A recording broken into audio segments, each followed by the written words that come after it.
X và Y là hai bản game đã mang người chơi tới một thời đại hoàn toàn mới của dòng game Pokemon, không chỉ dừng ở mặt hình ảnh mà cả tính năng chiến đấu cũng được nâng cấp hoàn toàn mới. Ok, chào mừng mọi người đã đến với kênh Drapapedia. Rất vui khi gặp lại mọi người. Mình là Naito, thực tập sinh nghiên cứu về Pokemon và đây là cộng sự của mình, Rotom. Hôm nay mình xin gửi đến mọi người video nói về những điểm độc đáo nhất chỉ có ở hai bản game X và Y thuộc thế hệ 6. Những điểm liệt kê dưới đây hoàn toàn dựa trên ý kiến cá nhân, nên có chỗ nào thiếu sót, rất mong sẽ được mọi người góp ý ở phần bình luận bên dưới. Đây cũng là lời mời gọi dành cho hơn 88,4% những bạn chưa đăng ký kênh. Hãy nhanh tay đăng ký để không bỏ lỡ những nội dung sắp tới. Không làm mất thêm thời gian nữa, chúng ta hãy cùng vào xem video thôi nào.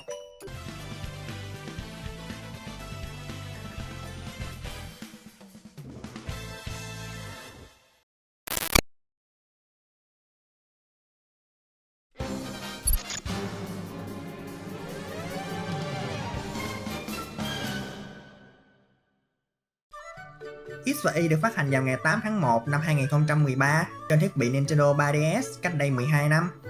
Nó không qua khi đây chính là hai bản game đầu tiên thuộc dòng game chính được chơi trên thiết bị này. Người chơi có thể di chuyển tự do theo mọi phương hướng trong môi trường 3D. Thêm nữa là còn được tương tác với Pokemon trong party thông qua việc cho ăn, chơi game, thậm chí là vuốt ve bằng tính năng Pokemon Amy. Luyện tập cho Pokemon tăng chỉ số cần thiết thông qua Super Training. Và cuối cùng là mang tới một hệ hoàn toàn mới, hệ tiên sau hơn 10 năm giới thiệu hệ bóng tối và hệ thép ở thế hệ 2.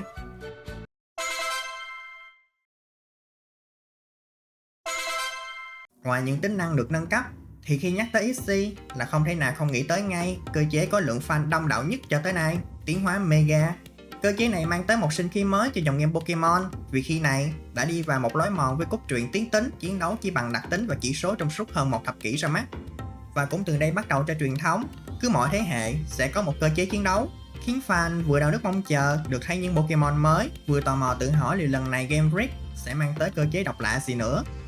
Với tiến hóa Mega, một số loài Pokemon sở hữu cho bản thân một hình thái hoàn toàn mới, vừa đẹp, vừa mạnh, nhờ vào việc được cộng thêm 100 điểm vào bộ chỉ số, cũng như một số loài còn được thay đổi cả đặc tính, giúp tạo ra nhiều chiến thuật mới đầy bất ngờ hơn mỗi khi tiến hóa Mega được kích hoạt. Một số loài tới tận ngày nay vẫn được fan ưa chuộng và công nhận là những Pokemon tốt nhất lịch sử vào thời điểm tiến hóa Mega được ra mắt. Còn đó là những loài nào thì mời mọi người ghé xem video top 8 Mega Pokemon tốt nhất mà mình đã đăng trên kênh nha. Hiện tại số lượng Pokemon của Mega thì chỉ mới có 46 loài với 48 hình dạng. Nhưng vào ngày mai nữa thôi, con số này có khả năng cao sẽ đạt ngưỡng 100 loài trong bản game C2A.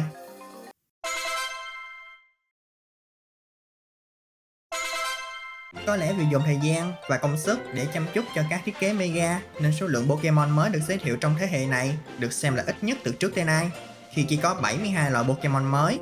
Số lượng Pokemon huyền thoại cũng vỏn vẹn có 3 loài. Được cái là mang tới hình dạng tiến hóa mới cho Eevee là Sylveon. Điều kiện tiến hóa của loài này vào thời điểm đó là cần có 2 Affection khi sử dụng Pokemon Amy, bên cạnh việc học một chiêu thức hệ tiên, một cách PR tính năng mới vô cùng hiệu quả. Dù cho không có nhiều Pokemon mới đi chăng nữa thì XX Pokédex được xem là Pokédex có số lượng Pokemon nhiều nhất, 457 loài, không tính DLC.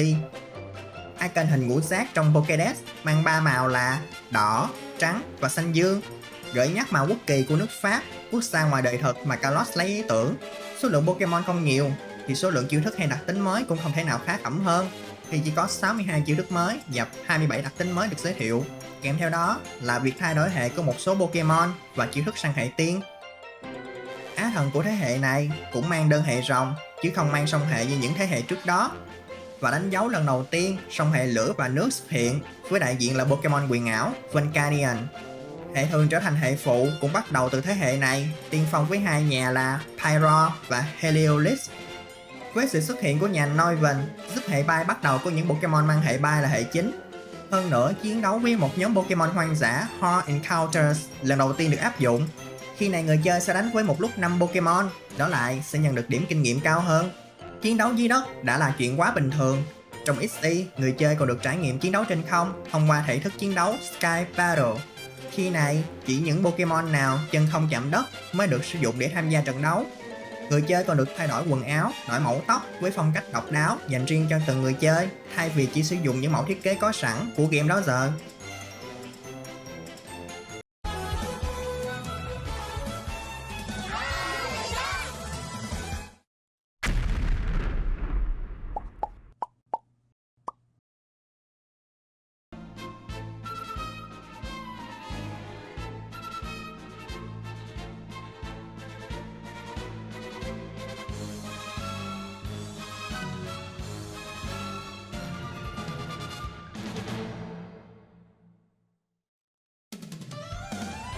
Iron Chocolate.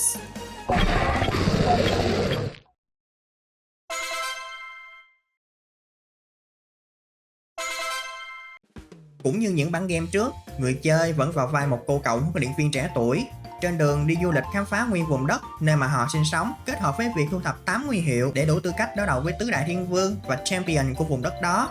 Người chơi ngoài việc sở hữu Pokemon khởi đầu của vùng đất Kalos, thì khi đến trung tâm nghiên cứu của giáo sư Sycamore sẽ còn được tặng thêm một trong 3 Pokemon khởi đầu vùng Kanto. Cần phải nói về bộ ba khởi đầu vùng Kalos này một xíu, bởi vì khi tiến hóa tới cấp độ cuối cùng của chúng cũng là một điểm đáng chú ý của XY, vì ngoại hình của chúng lúc này gợi nhắc đến những lớp nhân vật trong thể loại game nhập vai. Jack Now mang phong cách của lớp nhân vật chiến binh, thiên về mặt tấn công và phòng thủ vật lý. Delphos đại diện cho lớp nhân vật phù thủy chuyên bắn phép, còn Greninja sẽ là lớp nhân vật sát thủ với tốc độ cao. Kèm theo đó, hệ phụ của ba Pokemon này cũng khắc chế lẫn nhau, không thua gì hệ chính của chúng. Hệ tiên được lần đầu giới thiệu nên cũng không lạ gì khi XY mang tới cho người chơi chủ hội quán hệ tiên đầu tiên là Valerie.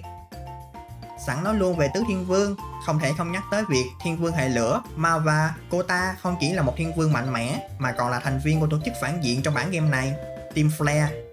Team Flare dưới sự dẫn dắt của Lysandre, một kẻ không còn nhìn thấy tương lai tươi sáng nào cho xã hội hiện tại, và hành tinh này bị bào mòn tài nguyên bởi những kẻ mà ông ta cho là ngu ngốc và vô dụng.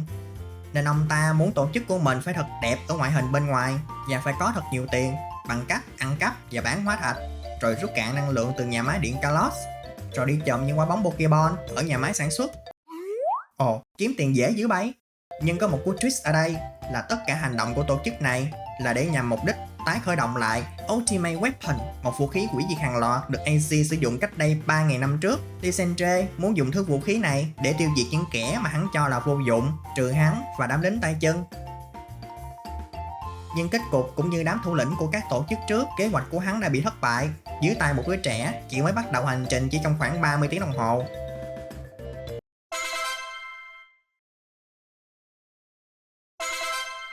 Vào ngày mai 16 tháng 10, tựa game Legend C2A sẽ ra mắt, đưa chúng ta trở về vùng đất Kalos một lần nữa. Có thể coi đây là một bản set tiếp nối những sự kiện từ X và Y, với những nâng cấp mới mẻ từ lối chơi, đồ họa, tính năng cho đến những trải nghiệm chân thật hơn như cách mà XY đã từng làm trước đây. Tiến hóa Mega cũng được mang trở lại với những hình ảnh được trau chuốt lung linh hơn ở màu sắc cũng như thiết kế đa dạng và nhiều tầng ý nghĩa hơn so với trước.